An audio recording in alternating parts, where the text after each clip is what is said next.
comment allez-vous? Ça va. Attends. Vive les gilets jaunes. Ils sont fantastiques, ils sont super. Ils bagarrent pour leur peau. Et Macron, c'est un c'est un fils de c'est un et voilà, c'est tout ce que je peux dire. Vive les gilets jaunes et les gens. Et l'État, c'est des enculés. Merci, au revoir. Qu'est-ce que vous pensez de ce qui vient d'être dit? Rien du tout, j'ai même pas envie d'en parler. Surtout des gilets jaunes en plus. Ils ont quand même essayé de faire quelque chose, c'est quand même les derniers Français. Non, ça serait peut-être temps qu'ils arrêtent parce que là ça va faire 1 an que ça dure, il n'y aura toujours pas de résultat. Donc, ils font plus chier la population que le gouvernement, donc ça devient pas rare de voir leur truc. À mon avis, hein. Comment ils pourraient faire chier plus le gouvernement que la population? Bah, en ayant des gestes plus affirmés déjà dès le départ. Que de s'en prendre aux monuments ou des choses comme ça, alors qu'il y a des gens qui sont battus pour faire des choses comme ça. Et maintenant, ça donne quoi? C'est pas le petit qui va manger le gros. Parce que finalement, les gens vont avoir peur. Parce que les gilets jaunes ont amené les casseurs ont amené d'autres gens.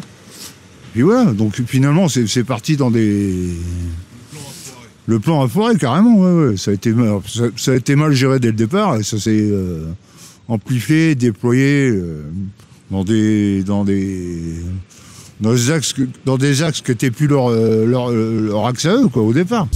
Le mec, le samedi, qui fait son beurre, voilà, bah, le samedi, maintenant, il fait plus son beurre, parce qu'il est obligé de fermer. En fait, ce que tu veux dire, c'est les petits commerces, surtout, qui sont touchés. Oui, c'est le petit commerce, bien sûr. Ça n'a plus aucun sens. Ça fait déjà, pour moi, ça fait déjà 5-6 mois que ça n'a plus aucun sens. Qu'ils aient fait un gros truc au départ, j'étais d'accord avec eux. Mais là, maintenant, c'est... D'ailleurs, c'est plus les mêmes personnes. Au début, c'était plutôt la France rurale, périphérique, patriote. Et maintenant, c'est les syndicats, voilà. Ce que je disais, tout le monde s'est affilié à ça. Et tous les corpuscules s'accrochent à ça maintenant. Maintenant, les gilets jaunes, est-ce qu'il y en a encore? Si je peux me permettre une petite question peut-être un peu personnelle. La police, tu connais bien? Ouais, je connais, oui. T'en as fait partie? Ouais, j'en ai fait partie, oui. Mais il y a des années. On respectait les gens, mais c'était pas comme maintenant, quoi. Je veux dire, maintenant, ça devient plus de la répression et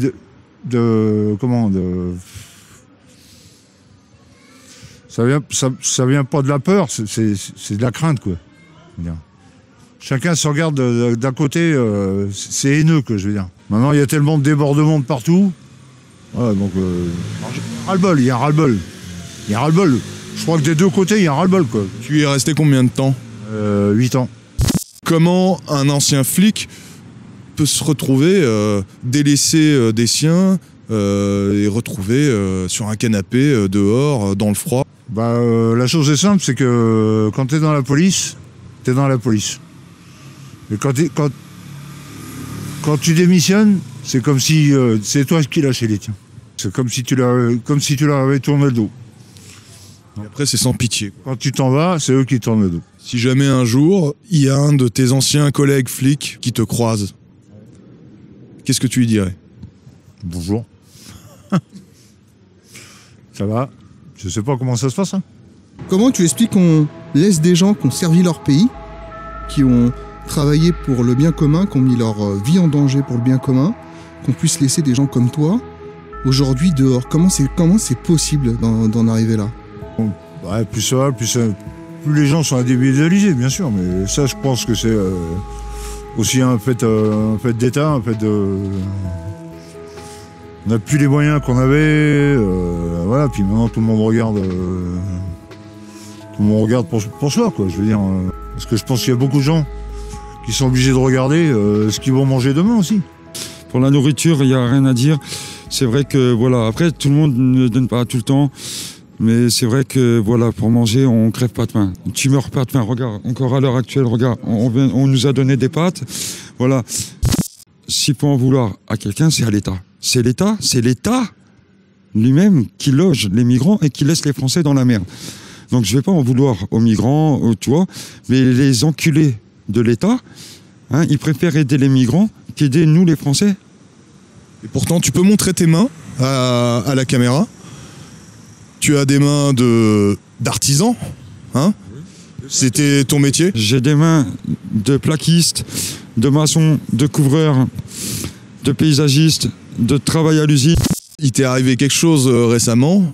Tu avais failli trouver un travail. Tu as eu rendez-vous.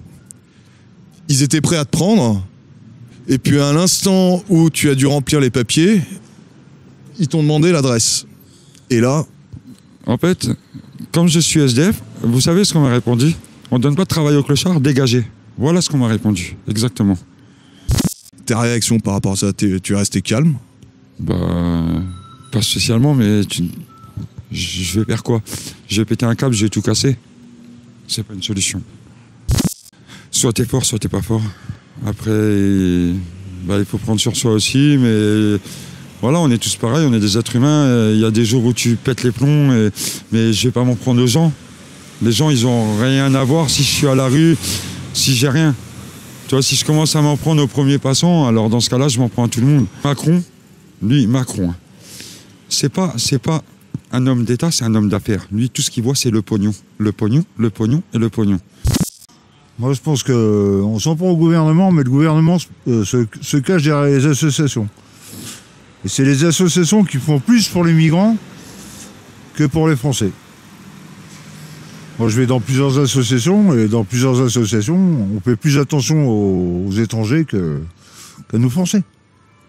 Parce que peut-être que pour eux, dans ce qu'on leur a appris, c'est pas logique qu'un Français soit à la rue.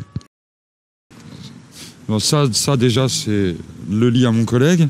Et ça, c'est mon lit. Vous avez un mot à dire? Vous avez un mot à dire, monsieur? Mais pourquoi on aide les migrants, mais pourquoi on n'aide pas les Français? Est-ce que vous avez un mot à dire là-dessus? Votre avis à donner? Et on est tous à la même enseigne. Moi, je suis français, je regrette, j'ai eu des difficultés à trouver un logement social en France. Et alors, je suis français, j'ai attendu pendant 10 ans. Et voilà, c'est comme ça, c'est la réalité. Vous trouvez ça normal qu'un migrant qui arrive de son pays, au bout d'une semaine, il ait un logement? Non, mais ça, c'est une légende. Non, c'est pas une légende. Monsieur, je le vois tous les jours. Vous avez de la Tous les chance. jours, je le vois. On ne vit pas dans les mêmes quartiers, c'est pas possible. Et alors vous voulez pas voir la réalité en face alors? Ça coûte un migrant à l'État. Ils sont logés dans les châteaux. Vous avez eu ça où, vous? C'est dans la presse, vous tapez migrants châteaux sur Internet et vous avez un nombre d'articles incalculable. Oui, ça, c'est la propagande de l'extrême droite. Je ne marche pas là-dedans. Moi, je suis raciste envers l'État. Envers l'État qui donne tout aux migrants, mais qui donne rien aux Français. Alors moi, j'en veux pas aux migrants. C'est pas de leur faute si on leur donne ce qu'ils ont besoin. Mais l'État ne donne pas aux Français, mais donne aux migrants. 30 ans que nous sommes gouvernés par une voyoucratie politique. 30 ans. Qui va à cette voyoucratie politique? Elle est composée en grande partie de quoi? Du Parti socialiste, y compris des gens de l'UDR, l'UMP, les gaullistes, les ex-gaullistes, enfin qui sont devenus chiraciens, sarkozystes et tout. Voilà.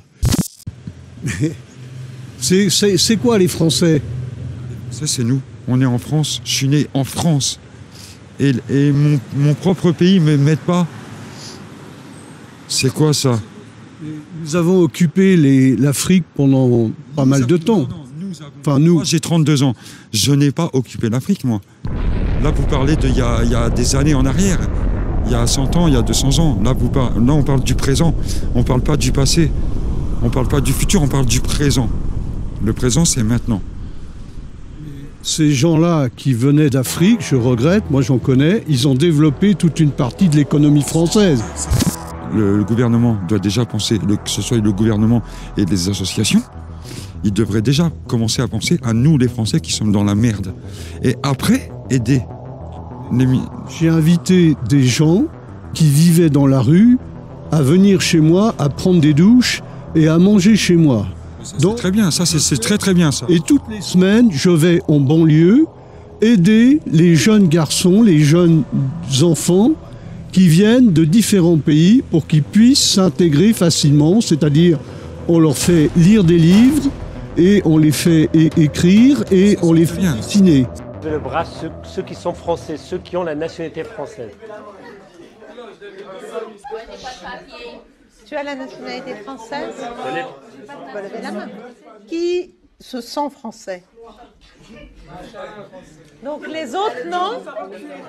Les autres, non? Si je comprends bien, vous avez tous la nationalité française? Tout ne marche pas comme on le veut. Oui, tout ne marche pas comme on le veut. Monsieur, en fait, il sent comme une injustice, en fait.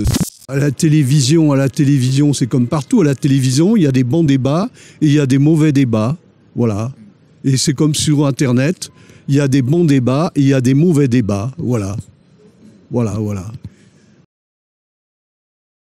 Mon collègue, là, qui est à côté de moi, il a des gros problèmes de santé. Sous prétexte qu'il n'a pas de CMU, on le garde une journée à l'hôpital et on le fout dehors comme un vulgaire chien.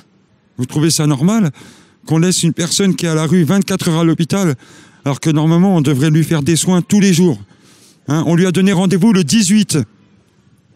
Qu'est-ce qu'il a? Regardez ses pieds. Regardez. Voilà, il a des bandes partout. Et ça, on ne l'aide pas. On ne fait rien pour lui. Alors, il est où le système? Donc, normalement, il a des droits, comme tout le monde. On est en France, ici. On n'est pas en Amérique, on n'est pas je sais pas où. On est en France. En France, on a des droits. Qu'on ait des papiers ou qu'on n'en ait pas, on ne nous laisse pas crever comme ça, comme des merdes. Si on veut vous aider, comment on vous trouve? Alors, la rue dans laquelle nous dormons, c'est la rue des Petites Écuries. Au 54, au niveau des portes de la RATP. Dans le 10e arrondissement. De toute façon, vous ne pouvez pas vous tromper, la rue des Petites Écuries, tout le monde la connaît. Il y a un reportage qui a été fait il y a quelques semaines sur le kebab Oslem, qui est le meilleur kebab de Paris. Donc je pense que ça, tout le monde l'a vu, ce reportage-là. Donc si des personnes sont prêtes à nous aider, eh ben, rue des Petites Écuries au 54. Et vous ne pouvez pas vous tromper, vous verrez deux clic-clac. Un clic-clac et un canapé. Si on vous le vole pas. Si on ne nous le vole pas.